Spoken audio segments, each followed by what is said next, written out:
I am Rabbi Steven Carr Reuben. I am the Rabbi Emeritus here at charming Kehillat Israel Reconstructionist Congregation of Pacific Palisades. I like to begin with a blessing over study. Baruch atah Adonai, Eloheinu melech ha'olam, asher kitshanu b'mitzvotav v'tzivanu la'asok b'divrei Torah, which is the blessing that gives thanks for the opportunity to fulfill the mitzvah of study of Torah. In this case, Torah with a capital T as opposed to small Torah like the ark behind me where we have the scroll of the Torah. You know, Jews like to be really confusing with our language. We like to say something like Torah, and then it can either mean literally these 5 books of Moses, Genesis, Exodus, Leviticus, Numbers, and Deuteronomy, or it can mean all of Jewish literature, or it can mean study in general. You know, that's how we, over the centuries, have used our language because, as the Talmud says, Talmud Torah keneged kulam, the study of Torah is sort of equal to everything, and Torah in the large sense. So what we're going to do tonight for the next hour or so is I'm going to mostly talk. That's what we're going to do. So just as a little touch of Torah, here's a fascinating, wonderful story from the Talmud. The Talmud recounts an occasion when, and there's lots of these in the Talmud, sort of discussions about the Romans and how the Romans used to interact with the rabbis, and they would have like debates and upsetting moments, and you know, the Romans were the secular power. So there's this occasion that's quoted in the Talmud where the imperial Romans are upset with the local rabbi, as they tended to be. Because the rabbi had been giving sermons that the local Roman rulers thought were slightly incendiary and were, you know, encouraging people to say things against the government. No government ever likes that. So the Romans handled this with the diplomatic tools available to powerful governments of every age. They sent soldiers to visit the rabbi. So the soldiers come to this little town where this rabbi was speaking too often, as rabbis tend to do, too long, as all rabbis tend to do. And the townspeople hear that the soldiers are coming to arrest the rabbi. So they surround his home with the rabbi still inside, as if they're going to protect the rabbi. The soldiers come, and as the story goes in the Talmud, the soldiers arrive, the townspeople say to them, leave him alone, leave him alone. Look, he harasses us too, and we ignore him, so you do the same. You see, the more things change, the more they stay the same. That's my introduction rabbi story. So, Talmud. I'm going to say something about Talmud for a minute, even though many of you have been in many classes like this in the past, but just to have a sense of it. You know, all of Jewish literature begins with Torah in the small t, that is what's behind me in the ark, the 5 books of Moses. And everything sort of builds from that. If you could sort of picture, I suppose I could have brought it in, picture books piled up one on the other. And the bottom book is the book of Genesis, Exodus, Leviticus, Numbers, Deuteronomy, that's the first 5. And then the rest, then the next sort of 21 of the prophets in the Jewish Bible and the Hebrew Bible, and then the next 13, which are all the writings that we all know, you know, Psalms and Proverbs and Job and Song of Songs and Ruth and all that. They're all stacked up. So here's like the 39 books of the Hebrew Bible. And they're in a big stack. But then at some point, they're done. The 39 books are done. Then what? Then we have those who are studying it asking questions about it. Well, it says this, but how about that? It says something very simple, like, you know, 6 days a week you should work, and on the 7th day, Shabbat, you should rest. Sounds simple enough, clear enough. Work for 6 days, rest on the 7th. But then, of course, because we're Jews, everybody starts to argue about, well, what constitutes rest exactly? You know? And they argue back and forth. is this rest and is that rest? It's my favorite example, which I've used many times in most classes, which is the rule in the Talmud that if, Rosh Hashanah falls on Shabbat, you don't blow the shofar. We do. But in traditional Judaism, it says if Rosh Hashanah falls on Shabbat, the great mitzvah of Rosh Hashanah that everybody looks forward to is lishmoa kol shofar, to hear the sound of the shofar. It's not actually, the mitzvah isn't to blow the shofar, it's to hear the shofar. So that's the tradition, except for the rabbis decided if Rosh Hashanah falls on Shabbat, you shouldn't blow the shofar. And this emerges out of a principle in the Talmud that's called building a fence around the Torah. So there really isn't a prohibition there's nothing wrong with blowing the shofar, really. What you're not supposed to do is work. They didn't consider blowing the shofar work, but knowing human beings as we are, the rabbis in their conversation said, yeah, well, it's really okay to blow the shofar, but what if the shofar blower picks up the shofar and goes to blow the shofar and it sounds like this, and no sound comes out because there's something stuck inside the shofar? What would the shofar blower naturally do? The shofar blower would clean it out. He would fix it. He or she in this case, but in those days it was probably always a he. He would fix it. The shofar isn't working. My job is to blow the shofar. Take out a tool and go ream out the shofar so we can go tekiah, right? The minute the shofar blower does that, just violated the Shabbat, because you're not supposed to work on Shabbat. And when the rabbis answered the question at great length in the Talmud, well, what constitutes work? They end up with 39 different categories of work. Fixing and cutting and chewing and solving and whatever, mending and all the carrying and all these things, different categories. Well, mending is one of the categories of work you're not supposed to do on Shabbat. If the shofar blower were then to mend the shofar, then somehow instead of doing a mitzvah, it'd be an aveirah, it'd be a transgression. Suddenly we're putting the shofar blower in the position of following his own instincts and violating the Shabbat. So to put a fence around the Torah, which simply said don't work on Shabbat, we have a law that says, oh, right, well then if Rosh Hashanah falls on Shabbat, you don't blow the shofar, because that'll protect the shofar blower from accidentally violating the Shabbat by fixing the shofar, which is really the issue. That's how rabbis think. We're very complicated. So, in any event, the question is, it was not considered work to blow the shofar. The answer was no, that wasn't work. It's kind of like rabbis and cantors work on Shabbat, but it's not considered work. It's considered prayer.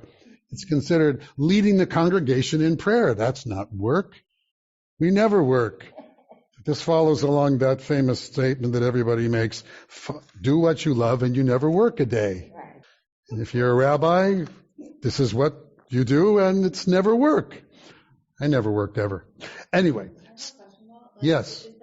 So the question is that the reason that the Orthodox don't use instruments on Shabbat? It's one of several reasons that the Orthodox don't use. But that's one of the reasons that's behind the reason, which is to try to prevent you from being in a position where you would accidentally violate the Shabbat. Because, as you know, if you read about the temple times when the temple was in Jerusalem, there were instruments. They were playing instruments. They were Levites who had all the Psalms talk about instruments, and lots of the Psalms, not all of them. Many of the Psalms talk about instruments playing, and in fact, this is an instruction to the conductor. That's the beginning of many of the Psalms. Here's instructions to the conductor, and there's different things. So, in the olden days, pre-Orthodoxy, when it was just temple worship, we had lots of instruments. But as things evolved, and that's why the Talmud is 20 volumes. It's 20 volumes long, because we sit around and argue about every little thing. And the Talmud has two different kinds of conversations. There's halacha and agadah. Halacha is the word that we use for law, even though it literally means the way, from to walk, to go. Halakha is the way, and in Jewish life, that's all the legal things. Do this, don't do this. Agadah is the stories. Agadah are stories that we told, literally storytelling, that the rabbis told about in order to prove a law, or in order to make a point, in order to describe something that they wanted to communicate, because people love stories. As Elie Wiesel once so beautifully said, we are storytellers. And we learn through stories, and we interact through stories, and we remember stories better than we remember laws. Look around the country. We remember stories. In fact, that's part of the drama of our social media age and our internet age is everybody gets to tell a story. My voice gets to be as loud as your voice. You don't get to be any more important than I am. If I can get 20 million followers, I can be Kanye West and say more things about Jews than there are Jews in the world, to more followers than there are Jews that even exist in the world, or whatever. Because stories, and people react to stories, dramatic stories. Look at Brazil. Isn't that where the last one just happened? Somebody got elected, and the person that got elected that lost said, I didn't really lose, and all these people, they just had their own version of ours. So, because it's storytelling. People tell stories, and if you believe the story, then you act on the story. Somebody comes home and says, that man down the street just beat me up. You get up and you want to go protect that person, whether they made up the story or not. Anyway, Talmud. Talmud is one of the Hebrew words literally for study. And it records rabbinic teachings spanning about 600 years from around the 1st century through the 6th century. So as I was building up, remember when I first started talking, I was building up all those books. We had the 39 books of the Hebrew Bible. And then we had scholars, rabbis, sages having all these conversations, and eventually, around the year 200, they were all compiled into what's called the Mishnah. 6 more collections of books. The Mishnah has 6 different, what are called tractates, let's say. One of them is called Zeraim, seeds. The second one is Moed, holidays. The third is Nashim, things related to women. Nizikin, damages. Kodeshim is holy things, and Taharot are clean things. So then there's all these 6 more books, compilations of rabbis' conversations based on their discussions of, what does the Torah really mean? What's the Torah mean for our day? It's kind of like one of the things that's in the Torah. It says, if you're very famous, it's called, the principle is peah, which means a corner. And in the Torah it says, when you go to, I'm sure you've heard this many times, if you have your field and it's time to harvest, when you go to harvest your field, here's the field, you're supposed to leave one corner of your field unharvested. Why? Audience participation. Why do you leave it? Who's it for? The poor. It's for the poor. It's for those who don't have anything to harvest. In an agricultural society, the only way you could take care of people was, when that was mandated in the Torah, when it's harvest time and it's time for you to harvest your field, leave a peah, a corner of your field, for the poor and the fatherless and the widow and those who are most vulnerable in society who don't have a field of their own. They're guaranteed they can eat, because every field left its corner allegedly left its corner unharvested, and so they could go and take. And it's same with vineyards, same with trees. What are those called? Not vineyards. Orchards, thank you. In orchards, I used to speak English. Orchards, English as my non-first or second language. In any event, you're supposed to leave a part of it for those who are most vulnerable so that they're taken care of. And then everybody moved into cities, most people. So now I don't have a field. So am I free from that obligation? Of course not, because we're Jewish.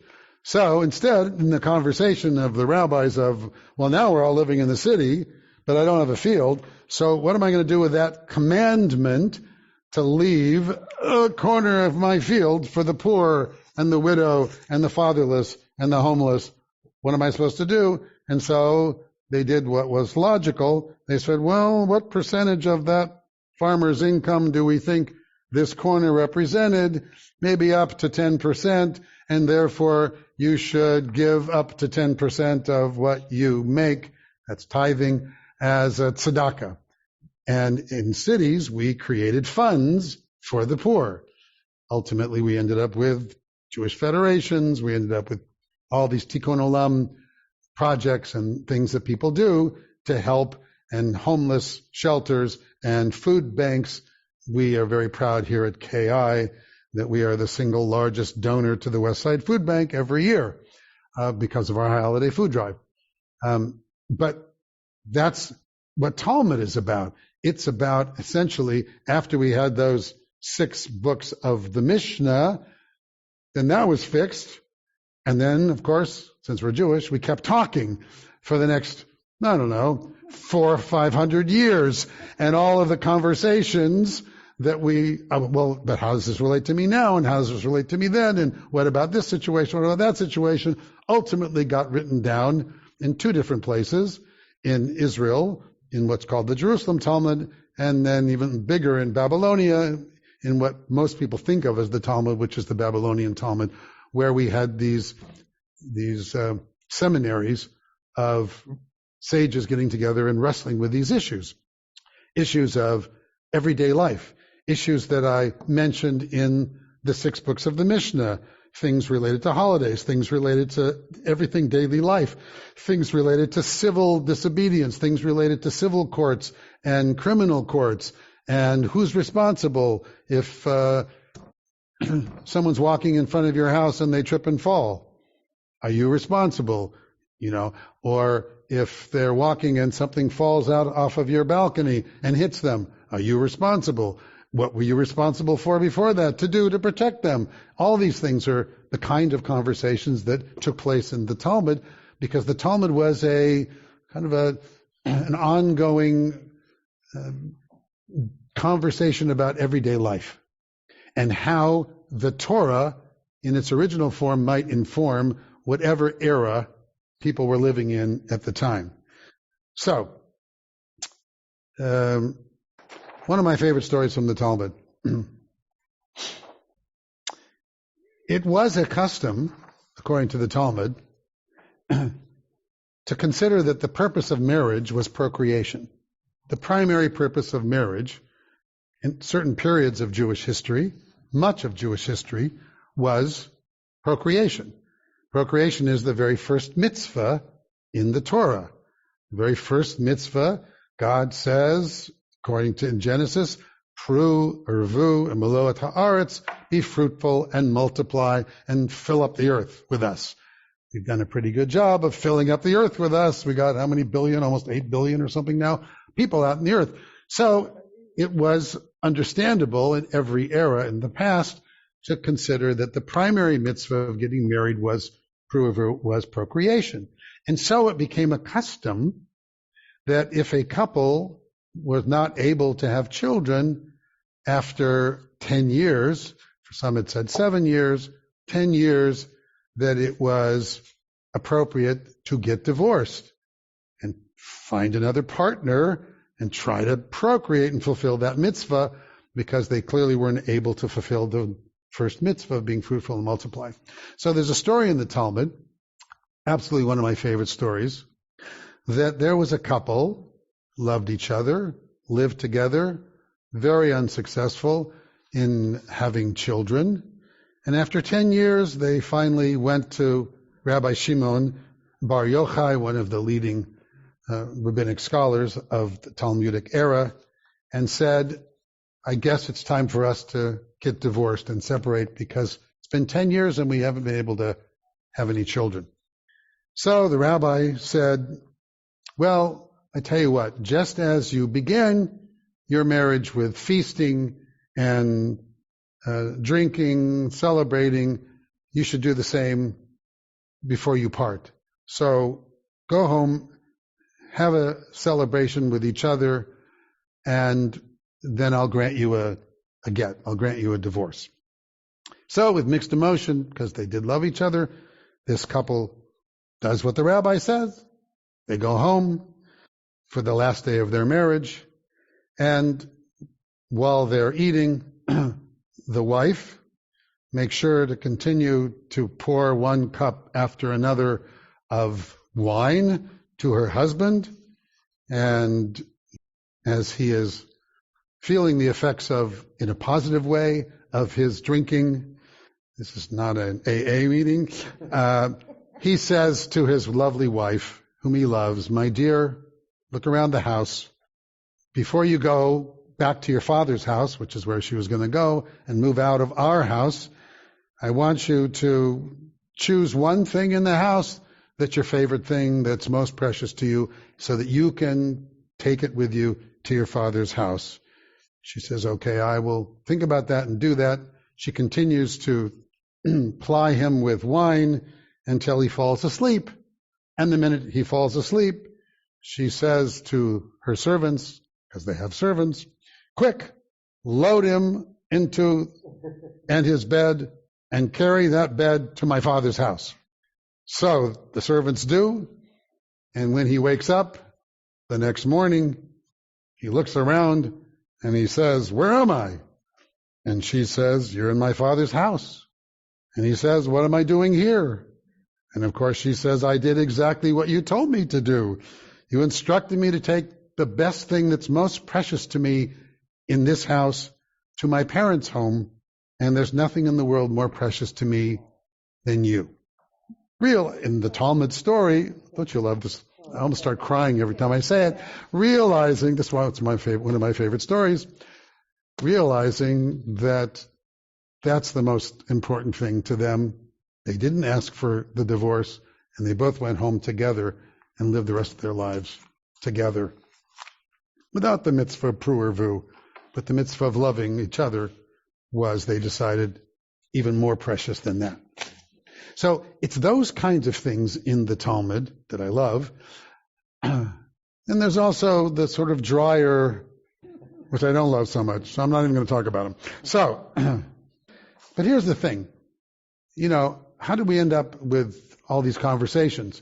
We ended up with it because when the Romans finally defeated everybody and took over in Israel, as many of you know, this Rabbi Yochanan ben Zakkai made a deal with the Roman general Vespasian that they would turn over Jerusalem to him if he would let them, this rabbi and his students, go in safety and go to an obscure little village called Yavne and at least have a school where they could teach. And Vespasian said, "Great, good deal. Go talk about whatever you want to talk about." And it was that seminary, essentially, that saved the Jewish people from extinction.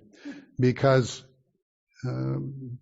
once we were no longer in control of the temple in Jerusalem and all of the rituals that made up the sacrifices and the offerings that were the religion and the religious practices of Judaism, what would have been logical would have been for Judaism to die out, and that'd be the end of it. And it was because of what Yochanan ben Zakkai did, and these students who became the rabbis, who ended up with these conversations that became the Mishnah ultimately, that Judaism continued and shifted from the temple in Jerusalem to what we're doing right here and on Zoom.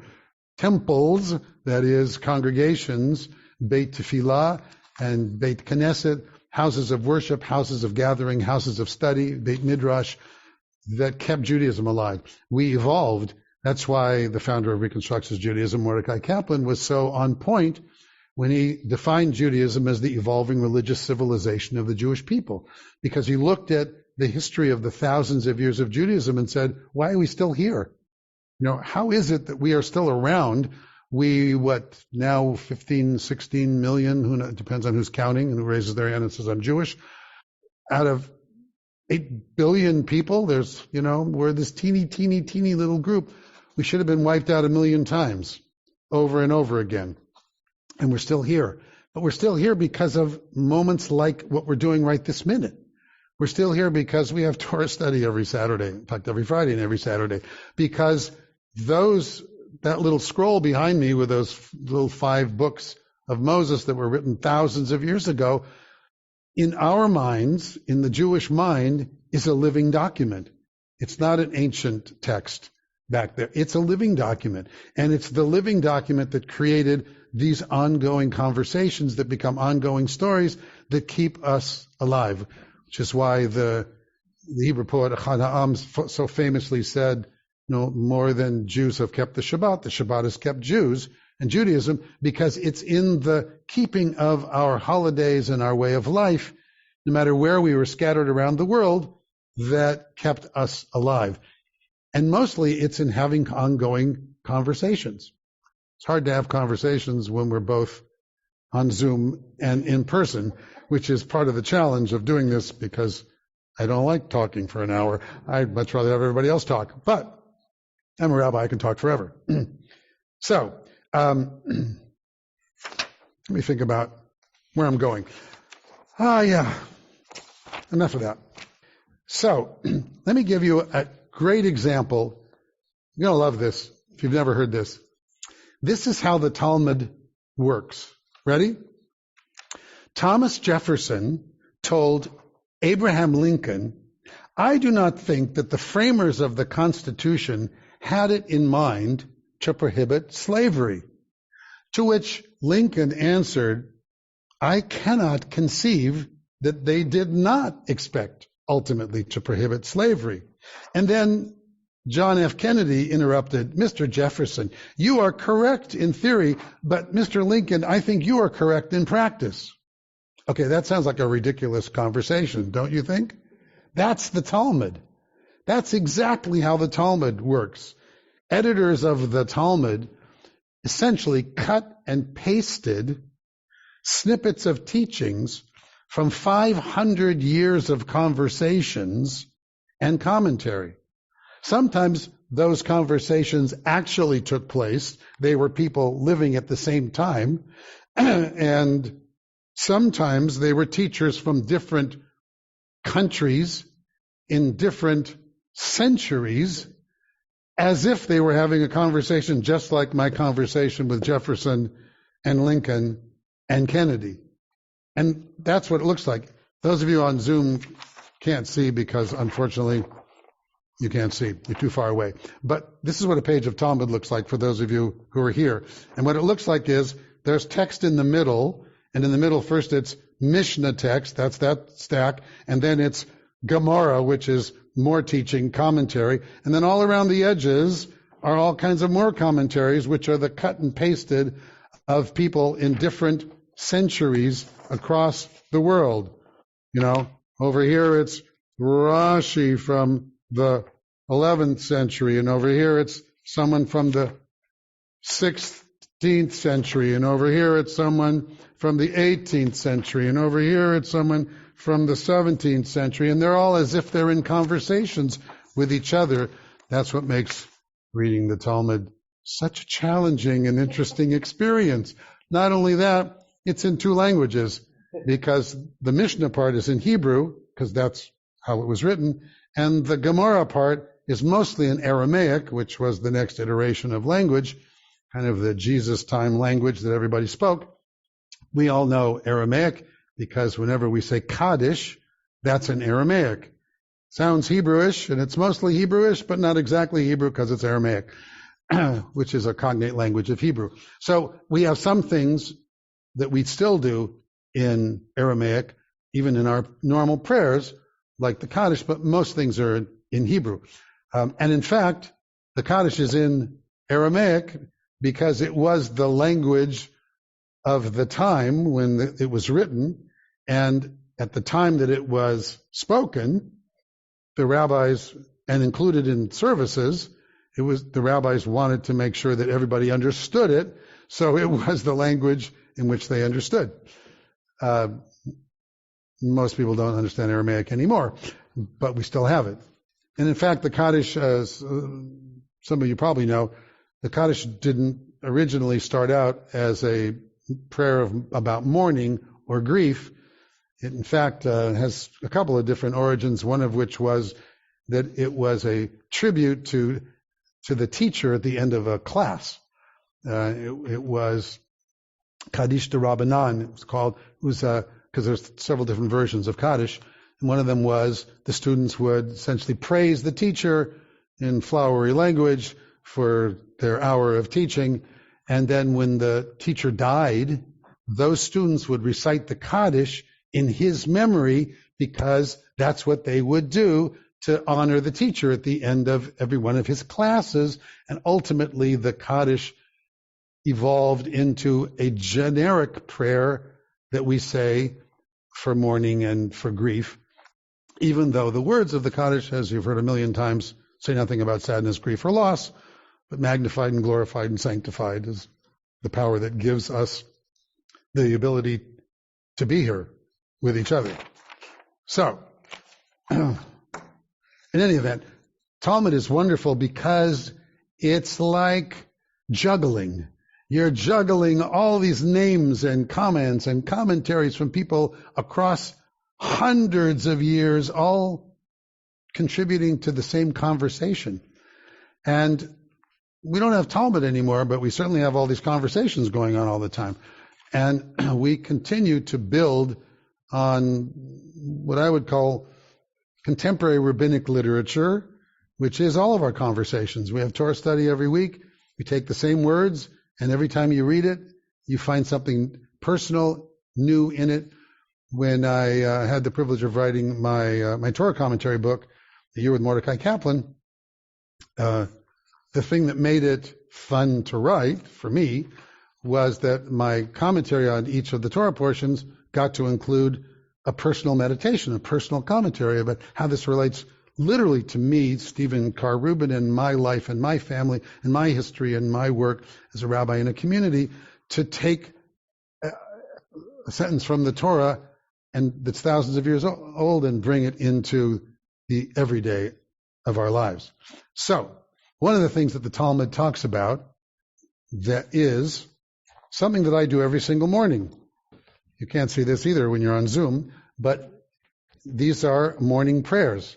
If we had, which we don't because we're not in the sanctuary, and if you happen to have a Shabbat Siddur, a prayer book, the Reconstructions prayer book in any event, every prayer book does this, but in the Reconstructions prayer book, starting on page 153, you will find something called Birchot HaShachar, which literally means morning blessings.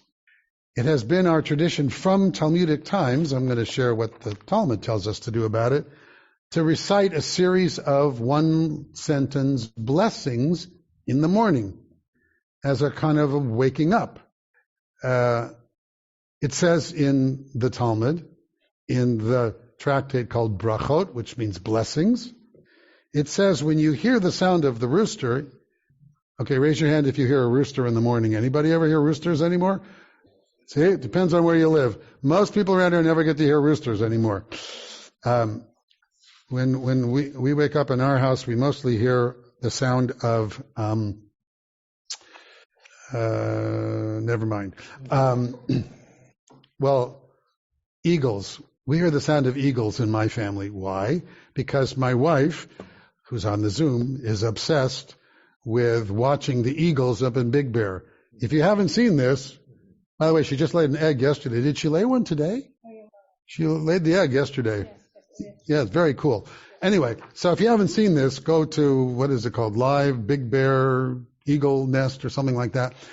Friends of Big Bear have this camera on an eagle's nest. We watched it last year and watched the whole drama for months of the sitting on the egg and the fledgling and eventually flying away. And this is one of their homes, so they come back every year to the same. Anyway, so Dee Dee is obsessed with watching the eagles, so I get to hear the sound of whatever's going on in the eagle nest in Big Bear day and night. But it's very exciting to watch. It's like amazing to see that drama of. In any event, the Talmud says, listen, you showed up, so don't, you have no one to blame but yourselves for this. The Talmud says, upon hearing the sound of the rooster, one should recite what is the first blessing that I say every morning. Well, I do these actually while I'm doing my Qigong exercises, but that's a conversation for another night. In any event, you're supposed to say, Baruch atah Adonai Eloheinu melech ha'olam, asher natan l'sichvi bina lahavchin ben yom uven laila. One of the first morning prayers, which means, blessed are you, Adonai, our God, ruler of the universe. We have a different version in the Reconstructionist prayer book that says, who gives the rooster or the bird or the heart, depends on how you translate it, understanding the ability to distinguish between day and night. Because the rooster was like everybody's alarm clock. They would wake up early in the morning. And then it says, upon opening your eyes, you should say, Baruch atah Adonai Eloheinu melech ha'olam pokeach ivrim, which means, blessed are you, Adonai, our God, sovereign of the universe. Pokeach ivrim means who gives sight to the blind, who makes the blind see. Now, the reason I'm going through these blessings is because of Midrash.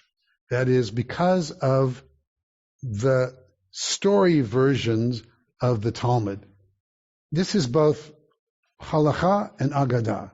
Halacha is, here's what you're supposed to do. This is to fulfill the mitzvah. Here's a mitzvah, do it.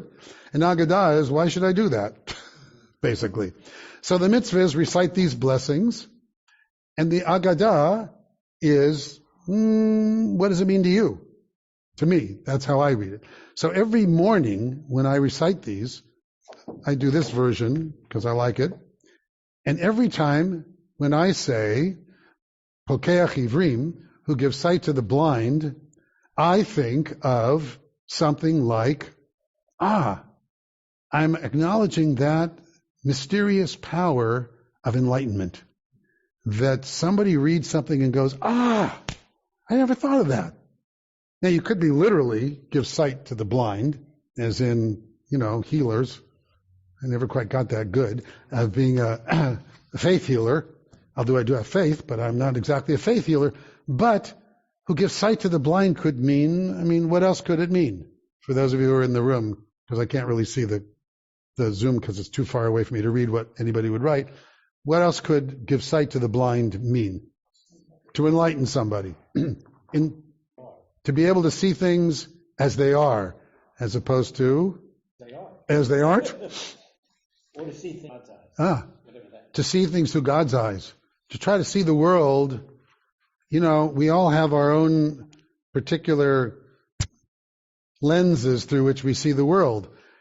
John Gray got really wealthy off of that, I think. Wasn't he the one? Men are in Mars and women are in Venus, right? Great book. I liked it, actually. And because, people have we see the world differently. My wife always says, aren't you happy that I'm quoting you a lot, Dee Dee? Yeah. My wife always says to every young girl that she meets, marry a boy with sisters. She always says, I have 3 sisters. That's why she said that. Marry a man who grew up with sisters, because they sort of get a woman's point of view, because men and women are different. I had 3 sisters, so I grew up with all those girl things. And it makes a difference if you grow up in one way. It makes a difference if you grow up in this country or in another country. It makes a difference if you're black or white. It makes a difference if you're Asian or you're not. It makes a difference what language you speak. Makes a difference the cultural milieu in which you were raised. I just read an article this morning about from a writer, a psychologist in Finland, Denmark. Which of those is the number one happiest country? Finland or Denmark? Finland, I think. I think it's actually Finland. Anyway, whatever it is, it's been the same for the last 5 years. So she wrote this article about what is it that makes us people in this little country so happy. What do we do? What don't we do? And it was there were 5 things that she wrote. They were all things that don't happen here. Not judging people, being connected to community. Anyway, whatever it was. But you read it and you go, that's the cultural milieu in which this is the norm for them. Their norm is that. Our norm is we shoot people. right? It's our norm. Every single day.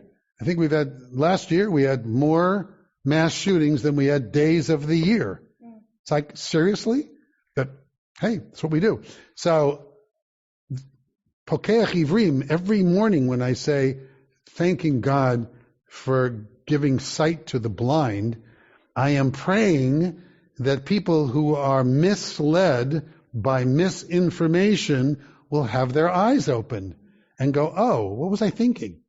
And all of us have that experience hopefully at some times in our lives. We go, I was sure of that. And then suddenly someone went, but look here. And you go, oh, I didn't realize that. I was so certain about something. Yes, Bert. Some opening their eyes. Oh, I love that. Bert said, some people have the practice of starting that blessing with their eyes closed. And when they say, Pokeach Ivrim, will give sight by opening their eyes. I like that. And this, anyway, so for me, something as simple as a one-line blessing becomes a world in and of itself of where my mind might go every morning, somewhere different, to think about who gives sight to the blind. What are ways in my own life that I've been blind? What are ways in my own life that I've been blinded in my relationship with my spouse, with my family, with my friends, with work, with, my attitude about people in politics? Look at what's going on in our country. Everybody's so, I know this or I know that, or whatever. So, Pokeach Ivrim would be, what if I saw everybody as made B'Tselem Elohim? Oh yeah, that's one of the blessings. So one of the blessings is, Baruch atah Adonai Eloheinu melech ha'olam, she'asani b'tzelmo. Blessed are you, Adonai our God, who made me in your image. She'asani b'tzelmo. This is a statement about self-worth, right? From the very beginning of the Torah. The first thing we learned about human beings in the Torah is that every human being is made b'Tselem Elohim, in the image of God. So, and I mean, you've all heard me say this a million times, but I'll say it again anyway, because I like it, that what's so powerful about that message for me is what it doesn't say. There's no except. It doesn't say in the first chapter of Genesis, God created human beings in God's image, except women, gays, people that speak Spanish, people that are poor, people that are rich, whatever. There isn't an except. Boys, girls, whatever. It's everybody. Everybody is entitled to self-worth. Every baby comes into the world according to Jewish tradition, pure and made in God's image. And then they get screwed up along the way in lots of different ways. Mostly by the way adults deal with them. But, things happen. It's very rare that it's like really somebody born somehow under a bad sign. It's mostly how people are raised and their life experiences and what kind of abuse they've experienced and things like that happens to people. Because we believe every baby comes into the world, she'asani b'tzelmo, made in the divine image and worthy of self-worth, spiritual self-worth. So, when I say that every morning, I think, so what does that mean to me? What does it mean to be made in the divine image? It's not like God looks like me, except for I hope my wife thinks that. But other than that, people don't, this is not what God looks like. But so, in the image of God means, like, what else does that mean? A couple other, anybody? What would be God's image? Reflection of the qualities that we associate, the positive qualities we associate with God. That'd be one. Kindness, compassion, love, all those kind of things. Okay, so, another blessing I say every morning. Baruch atah Adonai Eloheinu melech ha'olam, she'asani Yisrael. Thank you, God, for making me Jewish. Making me a part of Israel. She'asani Yisrael, who'd made me a part of our people. And every time I say that, there's lots of things not to like about your own culture or your own people, after all. Because we're human. We do all kinds of things. I think about every day, okay, what does that mean? What's something positive that's part of my identity because I was born, in my case, I spent in my 40 plus years as a rabbi, lots of people who weren't born Jewish who chose to become Jewish, and that's always such a gift. And it's always a reminder to me and anybody else who's a part of that, oh, there's something valuable here.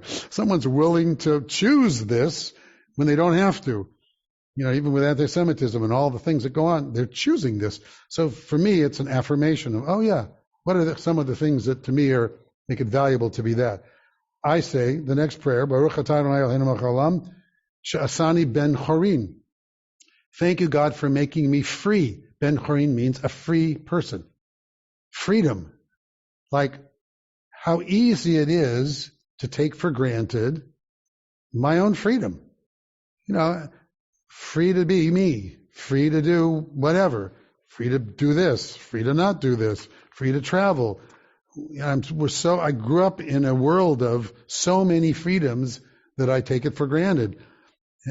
But if I look around the world, this reminds me to look around the world and see how many people don't have the same freedoms I do. And then also, for me, personally, I say that and I realize, oh, I have economic freedom that so many people in my country don't have. So many people don't have all the freedoms. Like I said, I could travel, I can do it because I have the money to do it. Because I worked and got in a profession and had money and got paid and whatever, and have the privileges that I've had to be able to work and do the life that I've led. So to me, saying this, once I express the gratitude for my own freedom, it's to remind me to take some responsibility for those who don't share the same freedoms, who don't have the same opportunities that I have. So I say, Baruch atah Adonai Eloheinu melech haolam, malbish arumim, which means, thank you, God, for clothing the naked. I got nice clothes. I'm always going for best dressed rabbi. So, people are always commenting, oh, you got great clothes. You dress well. It so happens to be something I like. I like to dress well. I have more clothes than I'm ever going to wear. Here's the reality. I keep going into my closet going, I should get rid of some of these clothes. In fact, we got rid of a whole bunch of them. We take coats, we go drive around trying to find homeless people to give them to. Things. I have all these more clothes than I'll ever wear. And then some reason I keep buying new clothes anyway. What's with that? But it reminds me to say thank you when I express gratitude for this nice clothing that I've got, to think about what it's like for all those people who have one thing to wear out in the world. And which is why I keep gathering our own clothes. In our case, I go to the National Council of Jewish Women thrift shop and I donate it there because I like that. And my mother's been active in NCJW her whole life. My mother, who's 100, still active in NCJW. So I donate there. But saying these prayers are about, the Talmud says, you need to start your day in gratitude. That's the point. And start listing all the things you're grateful for. So they provide you with a roadmap. Here's a roadmap of what to say. Upon standing up straight, you should say a blessing that ends Zokef Kfufim, who upholds those who are bent over. And I think of all of those ways in which people in the world don't, and I straighten up every time I say that blessing. Oh yeah, stand up straight, because the more I do this, the more I'm going to end up walking that way, and when you're not well and you're bent over because you're not well, you really appreciate it when you get better, if you get better, to be able to stand up straight or sit up straight. Bert says it's not just physical. What do you mean? Being emotionally. Take it as being emotionally. It follows material. Yes. Yes. That people emotionally and psychologically bent. People that are emotionally and psychologically bent, people that are oppressed, people that are enslaved. There's more slavery in the world today than ever. If you go on those websites that deal with slavery, literally more people are enslaved today in the world than ever, in all kinds of different ways, all around the world, including right here in our own country, in our own city, sex slavery and all that kind of stuff that goes on. And they're physically, emotionally, spiritually bent over. And we acknowledge, thank God, that I personally am able to stand up straight in all those ways. Raise myself up from being bent over, whether it's with therapy, whether it's with prayer, whether it's with community, whether it's with friendship, whether it's with having a partner in life who believes in me and lifts me up when I am down. That's also what's so crucial. So something as simple as thanking God and acknowledging God as Zokef Kfufim, who raises up those who are bent over, is a reminder of what the blessing that I have, and to reach out my hand to any of my friends who are bent over physically or spiritually or emotionally as well. So we say, here's a popular one for me, Baruch atah Adonai Eloheinu melech haolam rokah haaretz al hamayim. I love this one because we live by the ocean. Rokah haaretz al hamayim literally means who stretches out the earth to the water, to the sea. We thank God who stretches out the earth to the sea. What does that mean? Well, have you ever driven down to the bottom of Chautauqua and noticed that sign there that's with an arrow that says tsunami evacuation route? It's like, I look at that every time I drive by there and go, I hope you're kidding. I hope that's a joke. Tsunami evacuation route, because to me, and once I started learning this one simple morning prayer, Rokah haaretz al hamayim, who stretches the earth to the water, every time I go on PCH, I look at the ocean, I go, thank God it stays there. That's what it, what's the magic? 70% of the world is ocean, right? Thank God it stays there. Because what are we all worried about? Climate change and the glaciers melting and the ocean rising, and all of our airports are right on the water all around the world, and we're all going to get flooded if it goes up 2 feet or whatever. I mean, it's like you look at it there and you go, oh, stay there. Don't move. You know what I mean? So, that's amazing to think.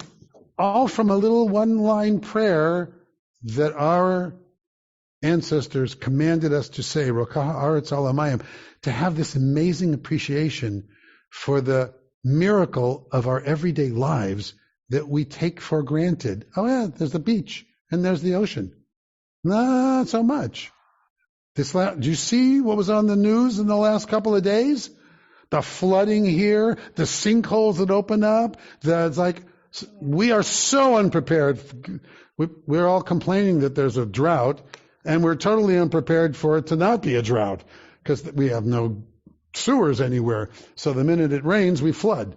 I lived in the valley for 6 years at Temple Judea. The valley's the worst. Every time it rains, it floods everywhere because there's literally no drains anywhere. So every street becomes a river. So some simple prayer that the Talmud says you're supposed to say in the morning, thank you for stretching out the land to the water, is a reminder to us to not take for granted the world in which we live, the order of the world in which we live. We say, Baruch atah Adonai Eloheinu melech haolam, she'asani kirtzono. It's actually my favorite prayer in now the modern world of he, she, they, them, gender fluidity and everything. She'asani kirtzono means, thank you, God, for making me according to your will. Thank you, God, for making me. This was actually a prayer that was created post the prayer only, the list of prayers only saying, thank you for making me a man, which it used to be because it was all boys who said this.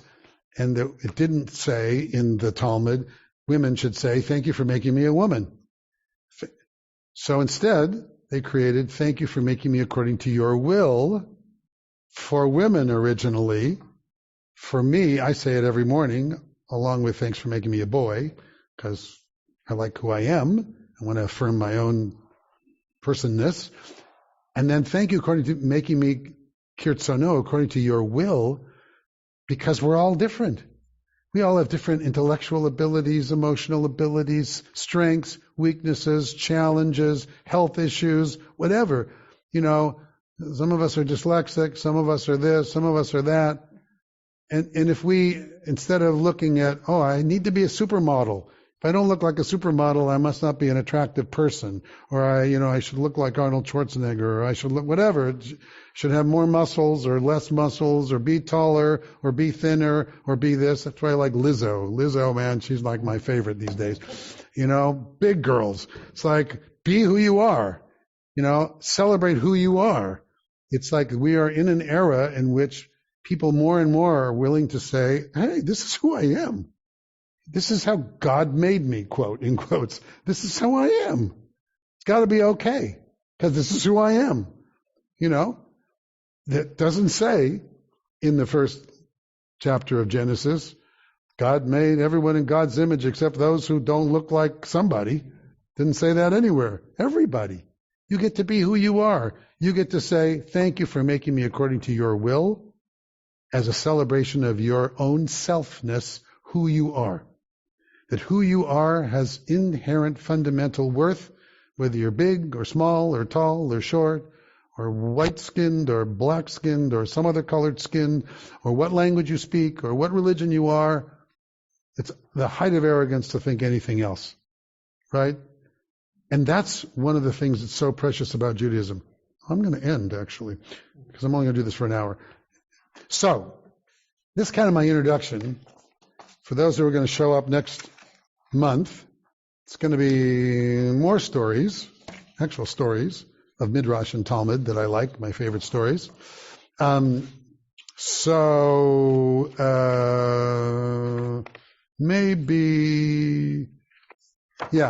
I'll end tonight with one of my other favorite stories, because it's real short and because we've all heard it, but I still love it, which is the story of the two guys who were out in the rowboat. You've heard me tell this a million times, out in the ocean, and one of them, from the Talmud though, one of them picks up a hand drill and starts drilling in the bottom of the boat, and the other one freaks out and goes, "What are you doing? Stop! What are you doing? What are you doing?" And the guy with the drill goes, "What's it to you? I'm only drilling under my seat." To me, that's the essence of Talmud. There's no such thing as only drilling under my seat. The metaphor is almost too obvious to even say that we're all in the same boat. But, I think there was Martin Luther King who said, no matter what vessel we got here on, we're all in the same boat now. Something like that. So, this is Rabbi Steven Carr Reuben. I am signing off. Thank you all for showing up. Hopefully some of you will show up again next month, whenever it is. I don't even remember the date. But you'll get notices about it. And have a wonderful rest of the week.